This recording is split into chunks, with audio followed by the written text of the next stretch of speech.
በቀድሞዋ ሶቪየት ህብረት በአሁኗ ሩሲያ በአንድ ቀን 9 የተራራ ላይ ተጓዦች በኦራል ተራራ ላይ የክረምት ጉዞ ለማድረግ ወደ ስፍራው አቀኑ። ከቀናት በኋላ ሁሉም የቡድኑ አባላት ሞተው ተገኙ። አንዳንዶች በብርድ ሞተው ነበር፣ ሌሎች ግን ከባድ የደረትና የራስ ጉዳት የደረሰባቸው ነበሩ። ሰላም ጤና ይስጥልኝ ውድ የፊውቸር ቲዩብ ተከታታዮች፣ በዛሬው ዝግጅታችን 9 የተራራ ተጓዦች ሞተው ስለተገኙበትና አሟሟታቸው አሁንም ጥያቄ ስለሆነው በመንግስት ጭምር ስለተደበቀው ተጓዦች ታሪክ እንነግራችኋለን። 9 students set off on a long ski hike into Siberia and never returned. When rescue teams later found their bodies strewn about the snow of Dyatlov Pass, their horrific injuries became the seeds of many a conspiracy theory, ranging from an alien attack to a Russian missile strike aimed at killing double agents.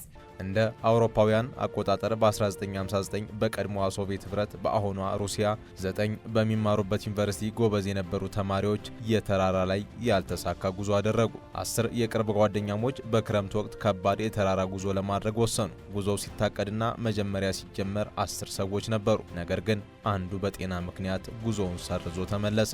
ቀሪዎቹ 9 ተጓዦች ወደ ኦራል ተራራ ለመድረስ ለመግባትም ጉዞአቸውን ቀጠሉ። በወቅቱ የነበረው የአየር ሁኔታ በጣም ቀዝቃዛ የነበረ ሲሆን የሙቀት መጠኑም ከኔጌቲቭ 30 ዲግሪ ሴንቲግሬድ በታች ይወርድ ነበር። የጉዞ መሪ የ23 ዓመቱ ኢንጂነሪንግ ተማሪ ኢጎር ዲያትሎቭ ነበር። የካቲት 1 ቀን 1959 ተጓዦቹ በአንድ ተራራማ ስፍራ ድንኳናቸውን ተክለው አደሩ። ይህ ለጉዞ የመጀመሪያ የተራራማ ላይ ደማቁና የህይወታቸው የመጨረሻ ምሽት እንደሆነ ግን ማንም አያውቅም ነበር። ተማሪዎቹና የበረዶ ላይ ተጓዦቹ ወደ ኦራል ተራራ ለመዝናናትና የእረፍት ጊዜያቸውን ለማሳለፍ በሚል ነበር ወደ ስፍራው ያቀኑት። ሁሉም በተራራ ጉዞ ላይ ልምድ ያላቸው ነበሩ። ከዚህ የመጨረሻቸው ከሆነው የተራራ ጉዞ ግን ማንም ልምዱ የጠቀመውና የተጠቀመ የለም። 9 ተጓዦች ወደ ተራራማው ስፍራ ከመድረሳቸው አስቀድሞ ሲመሽ ማደሪያቸውን ያደረጉት በድንኳናቸው ውስጥ ነበር። ከዚያ በኋላ ቀናትና ቀናቶች አለፉ። ተጓዦቹ ወደ መድረሻቸው አልደረሱም። ከጓደኞቻቸውና ቤተሰቦቻቸው ጋር ግንኙነታቸው ተቋረጠ። ወደ መጡበት መንደር የሚመለሱበት ቀን ሲያልፍ ቤተሰቦቻቸውና ጓደኞቻቸው ተጨነቁ። ለአካባቢው ፖሊስ የሆነውንና የተፈጠረውን አሳወቁ። በመጨረሻም በመንግስት አማካኝነት የፍለጋ ቡድን ወደ አካባቢው ተላከ። በአካባቢው የደረሰው የፍለጋ ቡድን ተጓዦቹ ያረፉበት ድንኳንን አገኘ። ግን በሌሊት ድንኳኑን ከውስጥ በቢላ ቆርጠው ወጥተው እንደሸሹ አረጋገጠ። አብዛኞቹ ጫማ እንኳን ሳይደርጉ በከባድ በረዶ ውስጥ ወጥተው ነበር አለ ፖሊስ። ከቀናት በኋላ ፍለጋ ተደርጎ የቡድኑ አባላት ሁሉም ሞተው ተገኙ። የተማሪዎቹ ድንኳን ሲገኝ ከውስጥ ወደ ውጭ በቢላ ተቀዶ ነበር። ተማሪዎቹ የለበሱትንና ለበረዶ የሚሆን ከባድ የብርድ ልብስና ጫማቸውን ጥለው ቅዝቃዜው ከ30 ዲግሪ በታች በሆነበት ምሽት በባዶ እግራቸው በውስጥ ሱሪ ብቻ እየሮጡ ድንኳኑን ጥለው እንደሸሹ ለፍለጋ የተሰማራው ቡድን መረጃ አገኘሁ አለ። አንዳንዶቹ በብርድ ሞተው ነበር፣ ሌሎች ግን ከባድ የደረትና የራስ ጉዳት ደርሶባቸው ነበር። ይህ ጉዳዩን የበለጠ ሚስጥራዊ አድርጎታል። እነዚህ የዩኒቨርሲቲ ተማሪዎች ምን አስፈራቸው? ምንስ በሌሊት አስሮጣቸው የሚለው ጥያቄ ሆነ። የተማሪዎቹ አስከሬን ሲገኝ ግን መላውን ዓለም ያስደነገጠና ሳይንቲስቶችን ጭምር ግራ ያጋባ ነገር ተፈጠረ።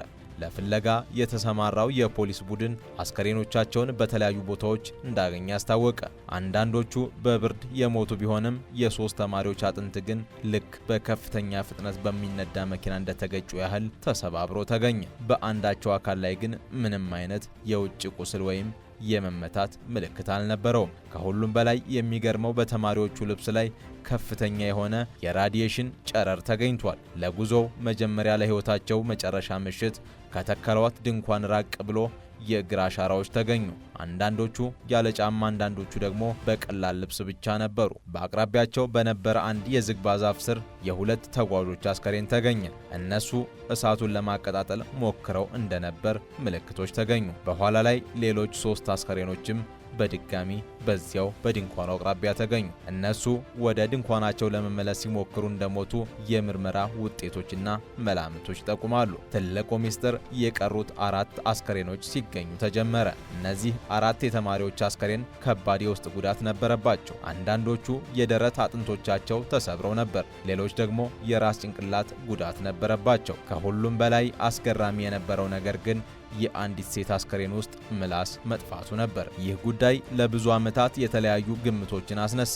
አንዳንዶች የሶቪየት ወታደራዊ ሙከራ ጉዳት አድርሶባቸዋል አሉ። ሌሎች ወደ አካባቢው ሚስጥራዊ የጦር መሳሪያ ተሞክሮ ነበር የሚል መላምት አቀረቡ። ከውስጥ የተቀደደ ድንኳን፣ የተማሪዎች አልባሳት፣ አሰቃቂ አካላዊ ጉዳት የደረሰባቸው አስከሬኖችና በአንዳንዶቹ ልብሶች ላይ ከፍተኛ የራዲዮ አክቲቭ ጨረር ምልክቶች የተገኙ ብቸኛ ማስረጃዎችና ፍንጮች ሆነው ቀረቡ። በወቅቱ የነበረው የሶቪየት መንግስት በወቅቱ ምርመራ አድርጎ የሞቱበትን ምክንያት ሊቋቋሙት የማይችሉት የተፈጥሮ ኃይል በማለት መዝገቡን ዘጋው። ይህም ለብዙ ዓመታት የተለያዩ የሴራ ትንታኔዎች እንዲፈጠሩ አደረገ። በ2001 ዓ.ም የወጣው ሳይንሳዊ ጥናት እንደሚያሳየው ምሽት ላይ ተኝተው እያለ ያልተጠበቀ የበረዶ ክምር ድንኳናቸው ላይ ተደርምሶ አጥንቶቻቸውን ሰብሮ ሊሆን ይችላልና የዱር እንስሳ ወይም የየቲ በተራራው አካባቢ የሚኖሩ ፍጥረታት አጥቅተዋቸው ይሆናል የሚል የቆየ ወሬ መላምት ሆነ።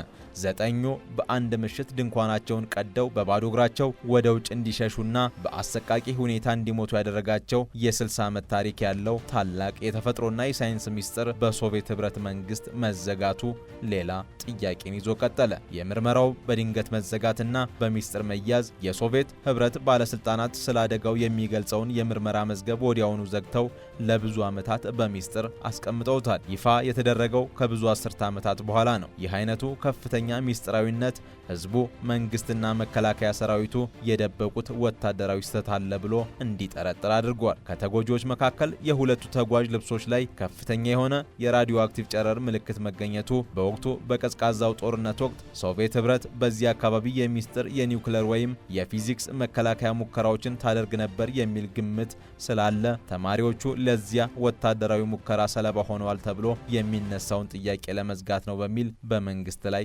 ቅሬታ ይቀርባል።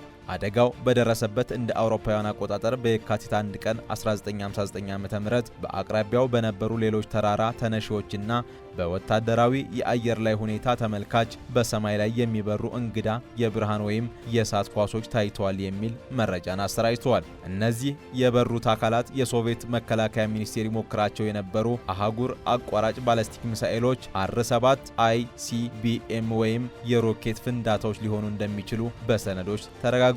የእነዚህ ፍንዳታ ድምፅ ተማሪዎቹን አስደንግጦ ከድንኳን አስወጥቷቸዋል ተብሎም ይገመታል።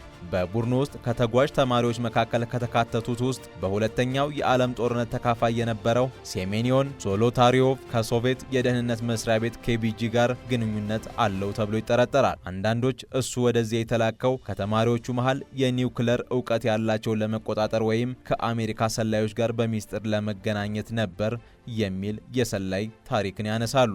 የሟቾቹን አስከሬን ለመቅበር የመጡ ቤተሰቦችና የዓይን እማኞች የሟቾቹ ቆዳ ተፈጥሯዊ ባልሆነ መልኩ የብርቱካን ወይም ጥቁር ቡናማ ቀለም ሆኖ እንደነበር ተናግረዋል። ይህ አይነቱ የቆዳ ቀለም ለውጥ ከፍተኛ ኬሚካል ወይም ወታደራዊ ጋዝ በአካባቢው እንደነበር ማሳያ ነው ተብሎ በሰፊው ይነገራል። የዲያትሎቭ ፓስ አደጋ ግን እስካሁን ብዙዎቹን ግራ ማጋባቱን ቀጥሏል። እናንተስ ስለዚህ ጉዳይ ምን ታስባላችሁ? ሐሳባችሁን ኮሜንት ላይ አስፍሩልን። በፈረንጆቹ በ2020 ዓመተ ምህረት የሩሲያ መንግስት ጉዳዩን በድጋሚ መርምሮ በበረዶ መደርመስ ምክንያት የሞቱ ናቸው ቢልም ይህ ግምት ግን ለምን ልብሳቸውን ጥለው እንዲሸሹና ለራዲዮ አክቲቭ ጨረሩ በቂ መልስ ሊሰጥ አይችልም የሚሉ የሟች ቤተሰቦችን ጥያቄ መመለስ አልቻለም። የዘጠኙ የዩኒቨርሲቲ ተማሪዎች ህልፈት ዛሬም ድረስ ትልቅ ሚስጥር እንደሆነ አለ። እናንተስ ወጣቶቹን የገደላቸው ምን ይመስላችኋል? ሐሳባችሁን አስፍሩልን። ቪዲዮውን ከወደዳችሁት ላይክ እና ሰብስክራይብ በማድረግ ቤተሰብ መሆናችሁን አትርሱ። በሚቀጥለው ቪዲዮ እስከምንገናኝ በያላችሁበት ሰላም ሁኑ።